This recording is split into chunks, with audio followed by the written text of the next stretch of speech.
Top quality और consistent performance के लिए सिर्फ सिल्वर पंप नाम याद रखना।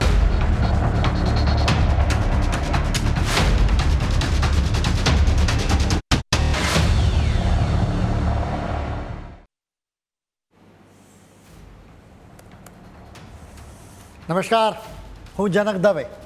ફૂલ સ્ટોપ ન્યૂઝ એનાલિસિસ પ્રોગ્રામમાં આપનું સ્વાગત છે.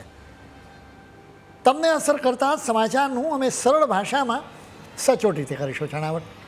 આ એનાલિસિસ 360 ડિગ્રી હશે, જેનાથી મહત્ત્વના મુદ્દાઓને લગતા દરેક સવાલ પર હવે પછી મુકાશે ફૂલ સ્ટોપ. આજે અમે દેશમાં ચાલી રહેલી એક ગંભીર ચર્ચા વિશે વાત કરીશું. ચર્ચા એવી છે કે દેશમાં સુપ્રીમ કોણ, ન્યાયતંત્ર કે સંસદ? આ ચર્ચામાં ઉપરાષ્ટ્રપતિ, બીજેપીના 2 સંસદ સભ્યો અને કોંગ્રેસના કપિલ સિબ્બલ સહિત અનેક લોકો કૂદી પડ્યા છે. તમારે પણ જાણવું જોઈએ કે આખરે આપણા દેશમાં સુપ્રીમ કોણ છે. અમે તમને એના વિશે વિગતે વાત કરીશું.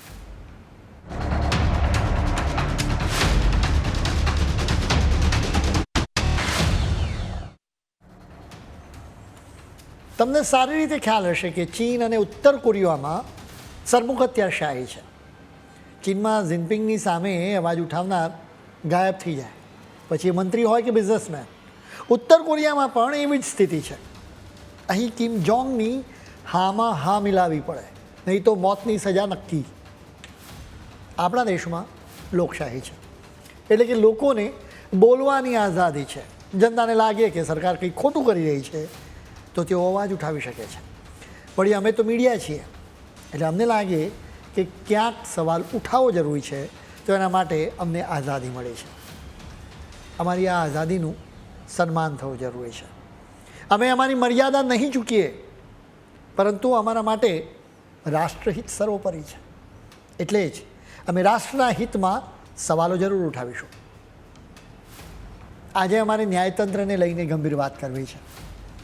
તમે છેલ્લા કેટલાક સમયથી ઉપરાષ્ટ્રપતિ જગદીપ ધનખડ અને બીજેપીના કેટલાક સંસદ સભ્યોની કોમેન્ટ સાંભળી કે વાંચી હશે. ઉપરાષ્ટ્રપતિ અને આ સંસદ સભ્યોએ ન્યાયતંત્ર સામે સવાલ ઉઠાવ્યા છે. સૌથી પહેલાં તો સમજવું જરૂરી છે કે આ આખો મામલો શું છે. એ પણ સમજવું જરૂરી છે કે શા માટે લોકોને એમ લાગે છે કે ન્યાયતંત્ર અને સંસદ આમને સામને છે. તમારે આ આખો મામલો સમજવો જોયો છે, જેમ કે આખા દેશનું ભવિષ્ય હવે દાવ પર લાગેલું હોય. આપણો દેશ આઝાદ થયો ત્યારે બંધારણની રચના થઈ, જેમાં ન્યાયતંત્ર, સંસદ અને વહીવટીતંત્ર એમ બધાની જવાબદારી નક્કી કરવામાં આવી. તમારા ઘરમાં પણ જુદા જુદા સભ્યો માટે જુદી જુદી જવાબદારી હશે. એ જ રીતે દેશમાં પણ જવાબદારીઓ વહેંચી લેવામાં આવી. કેન્દ્ર સરકારને જવાબદારી આપવામાં આવી કે તમે દેશનું રક્ષણ કરજો, બીજા દેશો સાથે દોસ્તી કરો અને કોઈ પાડોશી આડો ફાટે તો ત્યાં સર્જિકલ સ્ટ્રાઇક કરો. એ જ રીતે રાજ્ય સરકારોને રાજ્યતંત્ર ચલાવવાની જવાબદારી સોંપવામાં આવી. કેન્દ્ર અને રાજ્યોની વચ્ચે મામલાની વહેંચણી પણ કરવામાં આવી. અમુક વિષયો કેન્દ્ર અને રાજ્યો બંનેના અધિકારમાં આવે. આખા દેશ માટે કાયદો ઘડવાનો અધિકાર સંસદને આપવામાં આવ્યો. રાજ્ય માટે કાયદો ઘડવાનો અધિકાર વિધાનસભામાં અને વિધાનસભાને આપવામાં આવ્યો. કાયદો ઘડવા માટે સૌથી પહેલાં સંસદના બંને ગૃહોમાંથી બિલ પસાર કરવું પડે, જેના પછી બિલને રાષ્ટ્રપતિની પાસે હસ્તાક્ષર માટે મોકલવામાં આવે. હસ્તાક્ષર થયા બાદ એ ગેઝેટમાં પ્રકાશિત થાય અને એ બિલ કાયદો બને. રાજ્યની વાત કરીએ તો સૌથી પહેલાં વિધાનસભામાંથી બિલ પસાર થાય છે, જેના પછી રાજ્યપાલ હસ્તાક્ષર કરી દે એટલે બિલ કાયદો બની જાય. આ પ્રક્રિયા સરળ લાગે છે, જોકે એને લઈને જ વિવાદ થયો છે. હવે રાજ્યની વિધાનસભામાંથી બિલ પસાર થઈને રાજ્યપાલની પાસે તો જાય છે. હવે રાજ્યપાલને લાગે કે બિલ ઓકે છે તો તેઓ એના પર હસ્તાક્ષર કરી દે છે. હવે રાજ્યપાલને લાગે કે બિલમાં કંઈ ગરબડ છે તો તેઓ બિલને વિધાનસભાને પાછું મોકલાવી દે છે. વિધાનસભા એ બિલ પર ફરીથી વિચાર કરશે અને ફરી એને સાઇન માટે રાજ્યપાલની પાસે મોકલશે.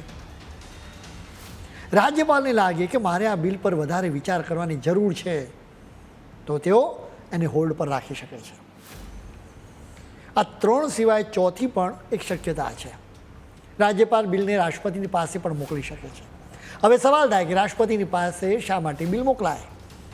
રાજ્યપાલ શા માટે નિર્ણય ન લઈ શકે? રાજ્યપાલને લાગે કે કોઈ બિલથી કેન્દ્ર અને રાજ્ય વચ્ચેના સંબંધો ખરાબ થઈ શકે છે તો તેઓ એને રાષ્ટ્રપતિની પાસે મોકલી શકે છે. આખા આ વિવાદનું મૂળ આ જ છે. આ કેસમાં મુખ્ય સવાલ એ જ છે કે વિધાનસભામાંથી બિલ પસાર થયા બાદ રાજ્યપાલ એના પર નિર્ણય કરવા માટે કેટલો સમય લઈ શકે છે. તાજેતરમાં જ આ મામલે સુપ્રીમ કોર્ટનો એક નિર્ણય આવ્યો. અદાલતે કહ્યું કે જો રાજ્યપાલ બિલને મંજૂરી આપવા ઈચ્છતા હોય તો તેઓ 1 મહિનામાં એના પર સાઇન કરી દે. જો બિલ વિધાનસભાને ફરી વિચાર કરવા માટે મોકલવું હોય તો એના માટે સમયગાળો 3 મહિનાનો છે.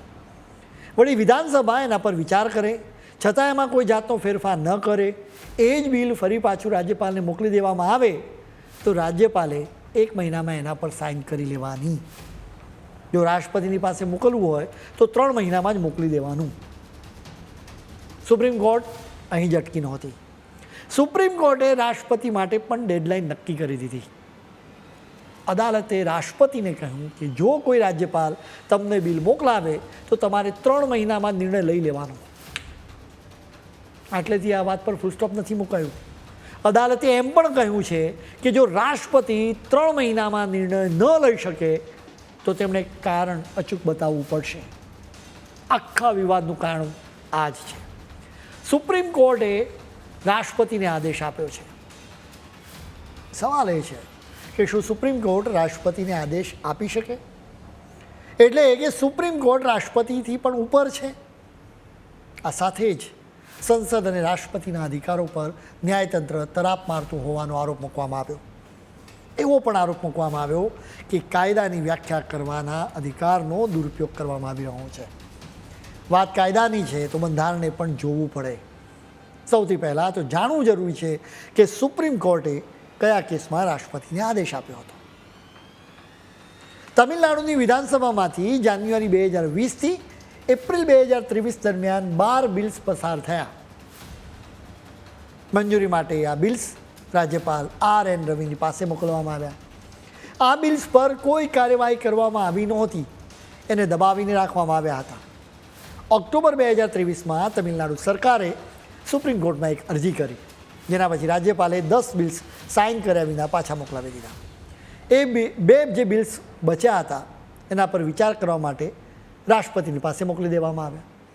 તમિલનાડુની સરકારે 10 બિલ્સ ફરીથી પસાર કરીને પાછા રાજ્યપાલને મોકલ્યા. રાજ્યપાલે આ વખતે આ બિલ્સ સીધા રાષ્ટ્રપતિ પાસે મોકલાવી દીધા. સુપ્રીમ કોર્ટે 8મી એપ્રિલે આ મામલે એક મહત્વનું જજમેન્ટ આપ્યું. તેમણે આ રીતે બિલ્સને અટકાવવાને ગેરકાયદે ગણાવ્યું. જસ્ટિસ JB પાર્ડીવાલાની બેન્ચે રાજ્યપાલને કહ્યું કે તમે બંધારણ મુજબ કામ કરો. અદાલતે આદેશ આપ્યો કે આ 10 બિલ્સ પસાર થયા હોવાનું માનવામાં આવશે. પહેલી વખત દેશમાં રાજ્યપાલની મંજૂરી વિના બિલ્સ પસાર થઈ ગયા. આ કેસમાં સુપ્રીમ કોર્ટનું જજમેન્ટ ખાસ કરીને રાષ્ટ્રપતિને આપવામાં આવેલા આદેશના કારણે કેટલાક રિએક્શન સામે આવ્યા છે. આજે અમે દેશ માટે સૌથી મહત્ત્વના મુદ્દે વાત કરી રહ્યા છીએ. આખો મામલો દેશનું એટલે કે તમારું ભાવિ નક્કી કરનારો છે. તમે વોટ આપીને કોઈ પાર્ટીને સત્તા પર તમે વિચાર્યું કે એ પાર્ટી દેશના હિતમાં કામ કરશે. એ પાર્ટી દેશના હિતમાં કોઈ કાયદો ઘડે, એ પછી અદાલત એ કાયદાને રદ કરે તો સ્વાભાવિક રીતે લોકોને લાગે કે તેમના વોટનું મૂલ્ય જ નથી. ન્યાયતંત્રને કોઈ પણ કાયદાનું અર્થઘટન કરવાનો તેમજ જરૂર પડે તો એ કાયદાને રદ કરવાનો અધિકાર છે. અમે સરકારની વકાલત નથી કરતા, અમે માત્ર મતદાતાઓનો દૃષ્ટિકોણ રજૂ કરી રહ્યા છીએ, જેનાથી સ્વાભાવિક રીતે કોઈને વાંધો ન હોવો જોઈએ. બ્રેક પહેલાં અમે સુપ્રીમ કોર્ટના ચુકાદા વિશે તમને વાત કરી હતી, જેમાં અદાલતે રાષ્ટ્રપતિ માટે બિલ્સ પર વિચાર કરવા માટે ડેડલાઇન નક્કી કરવાની આદેશ આપ્યો. ઉપરાષ્ટ્રપતિ જયદીપ ધનખડે આ જજમેન્ટની ટીકા કરી. સૌથી પહેલાં તો તમે ઉપરાષ્ટ્રપતિને સાંભળો. Article 142 has become a nuclear missile against democratic forces. Available to judiciary 24/7.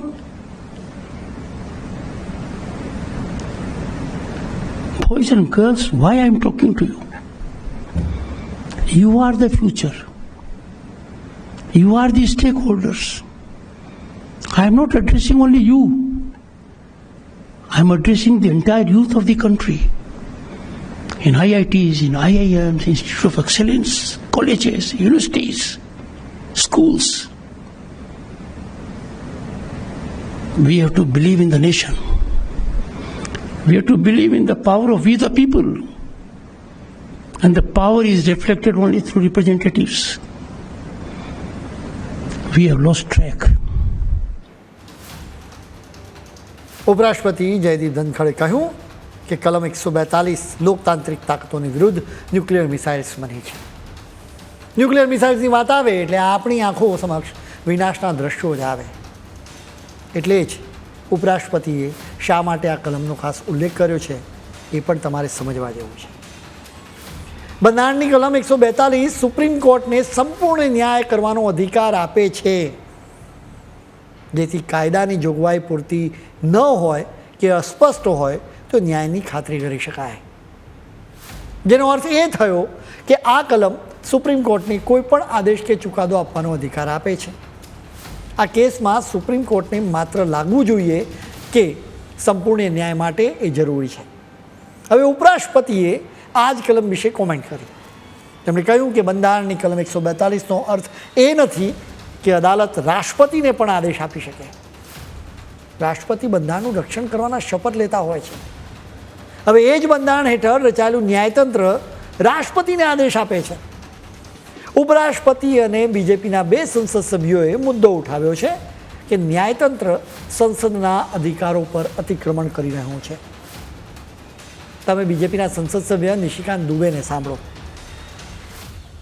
Supreme court अपनी सीमा से बाहर जा रहा है. सुप्रीम कोर्ट की सीमा ये है कि भारत का संविधान जिस कानून को बनाया उस कानून की उसको व्याख्या करनी है, और यदि वो व्याख्या नहीं कर सकती है और सब कुछ के लिए सुप्रीम कोर्ट जाना है तो इस संसद का कोई मतलब नहीं है, विधानसभा का कोई मतलब नहीं है, उसको बंद कर देना चाहिए. यहाँ पूरा जजमेंट लिखा हुआ है कि राष्ट्रपति का क्या अधिकार है, उपराष्ट्रपति का क्या अधिकार है, प्रधानमंत्री का क्या अधिकार है, हमारे पार्लियामेंट का क्या अधिकार है, हमारे सुप्रीम कोर्ट का क्या अधिकार है, हाई कोर्ट का अधिकार है. जब सब कुछ लिखत पढ़त में है तो तुम नया कानून कैसे बना दिया? 3 महीना कहाँ से लेके आ गए कि राष्ट्रपति को 3 महीने के अंदर फैसला करना है? ये किस कानून में लिखा हुआ है?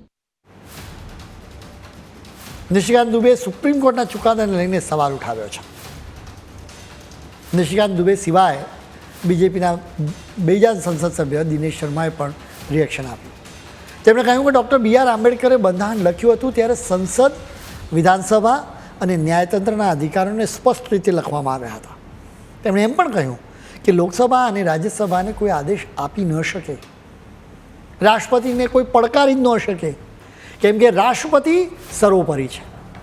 બીજેપીના 2 સંસદ સભ્યોએ આકરા રિએક્શન્સ આપ્યા, જેની ખૂબ ચર્ચા થવા લાગી. એટલે બીજેપીએ ખુલાસો કરવો પડ્યો. બીજેપીના રાષ્ટ્રીય અધ્યક્ષ JP નડ્ડાએ એક્સ પર એક પોસ્ટમાં ખુલાસો કર્યો. નડ્ડાએ પોસ્ટમાં લખ્યું કે બીજેપીના સંસદ સભ્યો નિશિકાંત દુબે અને દિનેશ શર્માએ ન્યાયતંત્ર અને દેશના ચીફ જસ્ટિસ વિશે આપેલા નિવેદનની સાથે બીજેપીને કોઈ નિસ્બત નથી. એ તેમનું વ્યક્તિગત નિવેદન છે. બીજેપી આ નિવેદનને ફગાવી દે છે. બીજેપીએ હંમેશા ન્યાયતંત્રનું સન્માન કર્યું છે. તેમના આદેશો અને સૂચનોને સહર્ષ સ્વીકાર્યા છે, કેમ કે એક પાર્ટી તરીકે અમારું માનવું છે કે સુપ્રીમ કોર્ટ સહિત દેશની તમામ અદાલતો આપણી લોકશાહીનું અવિભાજ્ય અંગ છે.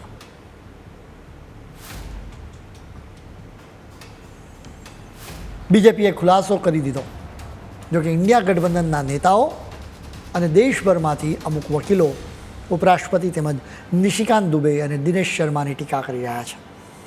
એટલે કે બંને પક્ષે ધારદાર દલીલો રજૂ કરવામાં આવી રહી છે. સિનિયર વકીલ અને રાજ્યસભાના સંસદ સભ્ય કપિલ સિબ્બલે પણ રિએક્શન આપ્યું. તમે તેમને પણ સાંભળો. आपको मालूम है कि आर्टिकल 142 के द्वारा सुप्रीम कोर्ट को संविधान ने यह हक दिया है. ये कोई सी सरकार ने हक नहीं दिया, संविधान ने हक दिया है to do complete justice. Kapil સિબ્બલે કહ્યું કે બંધારણે સુપ્રીમ કોર્ટને કલમ 142 હેઠળ અધિકાર આપ્યો છે. અમારો હેતુ માત્ર હકીકતો રજૂ કરવાનો છે. કપિલ સિબ્બલે અધિકારોની વાત કરી. આવા સમયે સોશિયલ મીડિયા પર ઇન્દિરા ગાંધીના ઇન્ટરવ્યૂની એક ક્લિપ ખૂબ જ વાયરલ થઈ રહી છે. આ ક્લિપમાં ઇન્દિરા ગાંધીએ આકરી ભાષામાં ન્યાયતંત્રની ટીકા કરી. ન્યૂઝ કેપિટલમાં અમે ન્યાયતંત્રની વિરુદ્ધના કોઈ પણ નિવેદનને સપોર્ટ આપતા નથી. આમ છતાં પણ ઇન્દિરા ગાંધીએ શું કહ્યું હતું એ જાણવું જરૂરી છે. ઇન્દિરા ગાંધીએ કહ્યું હતું કે વિકાસશીલ દેશોને નષ્ટ કરવા માટે કઈ તાકાતો કામ કરી રહી છે. શું એ નક્કી કરવા માટે જજ સક્ષમ છે? તો પછી શા માટે લોકશાહી અને ચૂંટણી છે? શા માટે રાજનેતાઓ સત્તામાં છે? અત્યારે ચર્ચા કરવાનું કારણ તામિલનાડુ રાજ્ય છે, જ્યાંની રાજ્ય સરકાર રાજ્યપાલની વિરુદ્ધ સુપ્રીમ કોર્ટમાં ગઈ છે. જે કેસમાં અદાલતે રાષ્ટ્રપતિ માટે ડેડલાઇન નક્કી કરી. આ વિવાદના મૂળમાં ક્યાંક તમિલનાડુના રાજ્યપાલ પણ જવાબદાર હોય એમ લાગે, કેમ કે તેમણે એકાદ બે નહીં પરંતુ 12 બિલને રોકી દીધા હતા, જેના લીધે જ સુપ્રીમ કોર્ટે આકરું વલણ અપનાવ્યું છે. આમ છતાં વાત રાષ્ટ્રપતિને આદેશ આપવાની વાત છે, તો એ કેટલું વ્યાજબી છે એની પણ ચર્ચા થઈ શકે છે. આ મામલે સુપ્રીમ કોર્ટે આકરું વલણ અપનાવ્યું છે. જો કે સોશિયલ મીડિયા પર લોકો 2 કેસને લઈને સુપ્રીમ કોર્ટને સવાલ કરી રહ્યા છે. જનતા જનાર્દન તો કોઈને પણ અને કંઈ પણ પૂછી શકે છે. દેશમાં અત્યારે સન્માનની ભાવનાથી સુપ્રીમ કોર્ટ વિશે ચર્ચા થઈ રહી છે. સન્માન જરૂરી છે, અમસ્તા જ કંઈ મિલોટ કહેવામાં નથી આવતું. આપણા દેશમાં આઝાદી બાદ કૌભાંડી સરકારો આવી, સરમુખ હથિયાર નેતા પણ જોવા મળ્યા. વહીવટીતંત્ર તો આઝાદી બાદથી જ કૌભાંડો કરતું રહ્યું. આવી સ્થિતિમાં દેશની ન્યાયતંત્ર અને મીડિયાથી જ આશા જાગી. એટલે બંને આ ભરોસા પર ખરા ઉતરવું પડે. સુપ્રીમ કોર્ટ સામે સવાલ ઉઠાવાય તો એને કોર્ટની અવમાનના ગણવામાં આવે છે. એટલે સુપ્રીમ કોર્ટને સન્માન આપવું જરૂરી છે. ન્યાયતંત્ર વિરુદ્ધ સંસદના આ મુદ્દે દિલ્હીના હાઈકોર્ટના જજ યશવંત વર્માના કેસને યાદ કરવામાં આવી રહ્યો છે. કદાચ તમને પણ ખ્યાલ જ હશે, કેમ કે થોડા સમય પહેલાંની જ તો આ ઘટના છે. ફૂલ સ્ટોપમાં પણ અમે એના વિશે વિગતે વાત કરી હતી.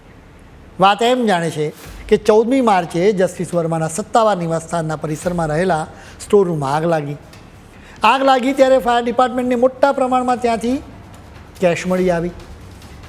સુપ્રીમ કોર્ટ દ્વારા શેર કરવામાં આવેલા વિડીયો અને તસવીરોમાં અડધી સળગેલી કરન્સી નોટ જોવા મળી હતી.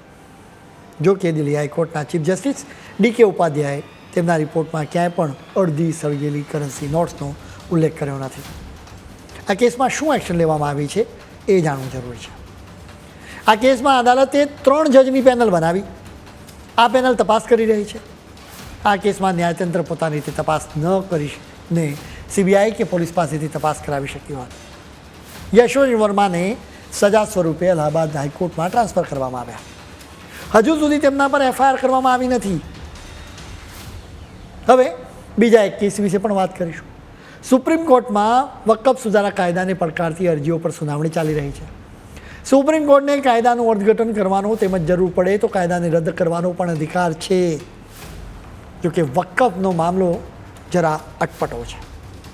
વકફ સુધારા બિલને લઈને આખા દેશમાં ચર્ચા કરવામાં આવી હતી, જેના પછી સંસદના બંને ગૃહોમાંથી આ બિલ પસાર કરવામાં આવ્યું. આખરે કાયદો બન્યો. જોકે સુપ્રીમ કોર્ટે એક ઝાટકે વકફ સુધારા કાયદાની મહત્વની જોગવાઈને અટકાવી દીધી. અનેક લોકો સવાલ ઉઠાવી રહ્યા છે કે જો સુપ્રીમ કોર્ટ આ જ રીતે મહત્વના કાયદાને અટકાવશે તો સંસદનો શું મતલબ છે? તો સંસદ શું કરશે?